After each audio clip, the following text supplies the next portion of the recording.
Welcome back to my channel. बहुत सारे लोग मुझे जानते भी हैं और जो मेरे साथ नए जुड़े हैं। My self Nasreen Fatima from Poonch Jammu and Kashmir. और करेंटली मैं सॉफ्ट टिश्यू सार्कोमा एक रेयरेस्ट कैंसर से डील कर रही हूँ। 2 सालों से मैं इसका ट्रीटमेंट ले रही हूँ और 2 सालों से मैं इससे डील कर रही हूँ।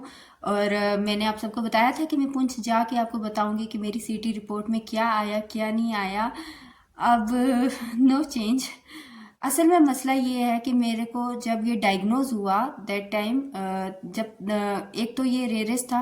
जब ये डायग्नोज हुआ ये डॉक्टर्स के लिए भी चैलेंजिंग है एज वेल एज मेरे लिए भी चैलेंजिंग था, क्योंकि उस टाइम जब डायग्नोज हुआ ये तब तक मुझे 3 से 4 जगह ये स्प्रेड हो चुका था। अब ये स्प्रेड हो गया था तो डॉक्टर्स का मेन मकसद था कि इसको कंट्रोल करना। अब क्योंकि वो बोल रहे थे कि हमारा फर्स्ट ये होगा कि किसी तरह ये कंट्रोल हो जाए, क्योंकि ये बहुत ज़्यादा स्प्रेड हो रहा है।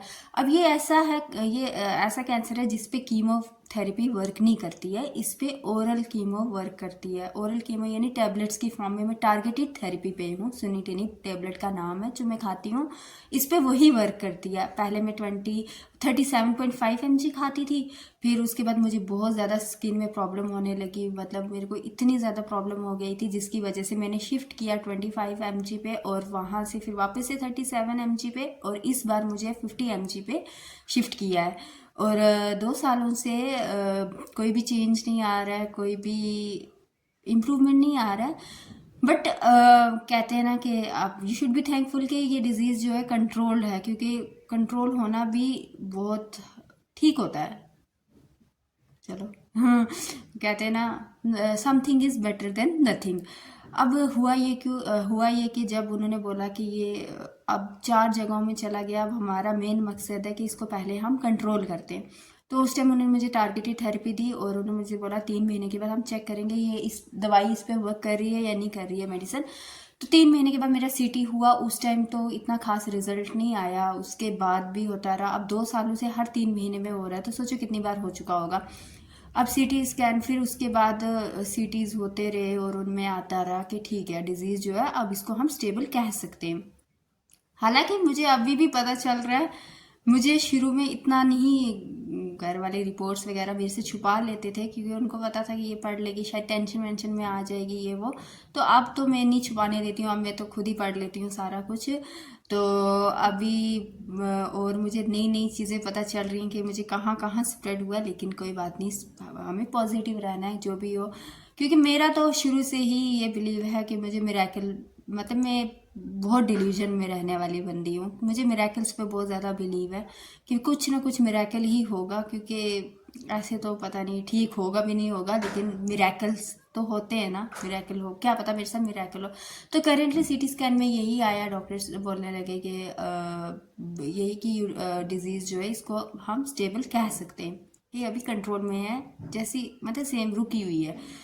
चेंज कोई भी नहीं है, इम्प्रूवमेंट कोई भी नहीं है, कम नहीं हो रही है। ये है कि तो ठीक है, it is better to be control than कि इंक्रीज होने से बेटर ये कि ये कंट्रोल में रहे।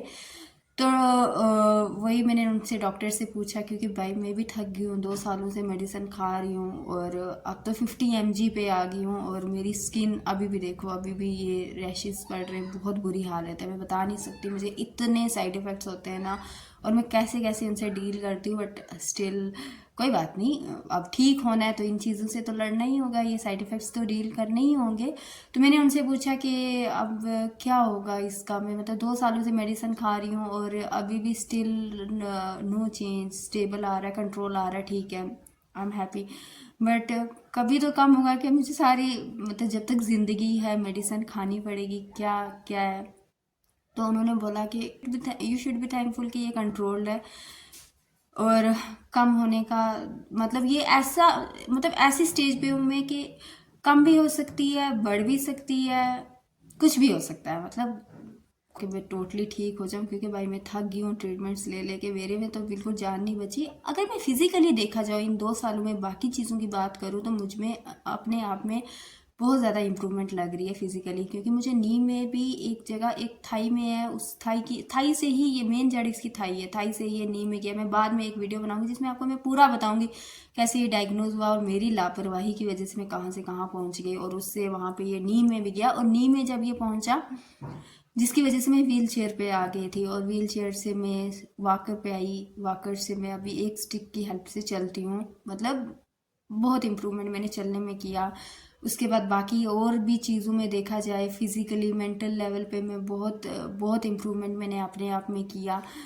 तो मतलब या तो ये चीज़ हो सकती है कि मेरी बॉडी को आदत हो गई है टॉलरेट करने की, या मैंने अपने आप मेंटल लेवल में अपने आप को इतना स्ट्रांग बना लिया है कि मुझे अब इतना वो नहीं होता है। हाँ, कहीं ना कहीं मेरे को बहुत ज़्यादा तकलीफ़ होती है, साइड इफ़ेक्ट्स बहुत ज़्यादा मैं क्या बताऊँ बहुत ज़्यादा वो करते हैं, लेकिन स्टिल एक वो होती है ना रे ऑफ होप, कि मुझे एक होप है कि मिरेकल होगा और कुछ ना कुछ होगा। आप सब भी मेरे लिए दुआ करना कि कुछ ना कुछ हो, और देखते हैं कि हो सकता है हम भी कुछ अब चेंज लाएं। आप सब दुआ करना कि कुछ ऐसी कंडीशंस बन जाएं कि अब हम भी थोड़ा शिफ्ट करें, थोड़ा बाहर का सोचें, आउट ऑफ JNK का सोचें जाने के लिए, क्योंकि अब वही बात है कि 2 सालों से वही ट्रीटमेंट ले रहे हैं, कोई चेंज भी नज़र नहीं आ रहा है, वैसी ही कंडीशन है, मुझे एज एक्सपेक्टेड नहीं ठीक हो रही हैं। तो हो सकता है अब हम कुछ डिसीजन लें, कहीं बाहर जाने का, थोड़ी हिम्मत करें मतलब आउट ऑफ JNK जाने की। तो बस यही आपको बताना था, इतना सा ही।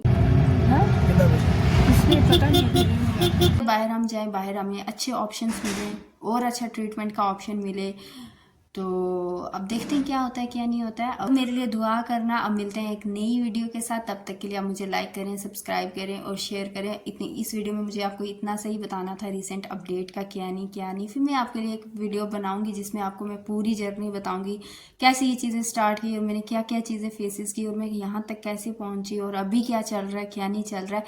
तब तक के लिए आप मेरे को खूब सारी मेरे लिए दुआएं करना, और मुझे लाइक करना, शेयर करना और कमेंट करना, और मुझे बताना कि मुझे क्या क्या चीज़ें करनी चाहिए, क्या इम्प्रूवमेंट करनी चाहिए अपने आप में, डाइट में क्या करनी चाहिए, और मुझे हॉस्पिटल चेंज करना चाहिए या नहीं करना चाहिए, और भी चीज़ें बताना, और मेरे लिए और मुझे पॉजिटिविटी के मैसेज देना ताकि मैं पॉजिटिव रहूँ इसी तरह, क्योंकि I am dealing with so much. मैं चीज़ें बता नहीं सकती हूँ, मेरे मतलब वो कहते हैं ना कि मैं एक्सप्रेसिव नहीं हूँ ज़्यादा, अपने दर्द को वो ज़्यादा बयान शान नहीं कर सकती हूँ, मेरे से नहीं वो चीज़ें होती। मैं सीरियस सिचुएशन में भी हंस देने वाले वैसी बंदी टाइप हूँ, तो मुझे वो थोड़ा क्योंकि और लेकिन मैं डीप डाउन ना, मेरी बैंड बज चुकी है, मतलब मैं डीप डाउन बहुत बहुत बहुत स्ट्रगल से गुजर रही हूँ, बहुत चीज़ों से गुजर रही हूँ। हर दिन एक नया साइड इफ़ेक्ट होता है मुझे, हर दिन एक नई चीज़ होती है। अभी भी स्टिल भी मैंने हिम्मत करके ये वीडियो बनाई।